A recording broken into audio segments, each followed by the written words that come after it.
আসসালামু আলাইকুম গাইস। আসসালামু আলাইকুম।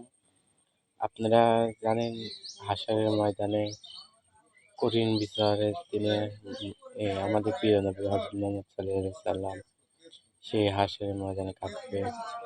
এই ভিডিওটা সবাই দেখে শেয়ার করবে। সারা দুনিয়াতে দুনিয়ার বুকে নবী যখনই পেরেশান, নবীর মন খারাপ, আমি যেমনি মন ভালো করে দিয়েছি, আজকেও এই কিয়ামতের ময়দানে নবীকে এমন ঘোষণা শোনাবো, এই ঘোষণা শুনে আমার নবী খুশি হয়ে যাবে। চিল্লায় পড়তে হবে আল্লাহু আকবার। আল্লাহ তখন বলবে, নবী মাথা তোলেন, মাথা তোলেন। ইরফা রাসাক, নবী মাথা তোলেন। সাল তু'তা, আপনার কান্না আমার সহ্য হয় না। সাল তু'তা, যা চাবেন তাই দেব। ইশফা তুশাফা, যার ব্যাপারে আপনি আজকে সুপারিশ করবেন তার জন্য আমি সুপারিশ কবুল করে নেব।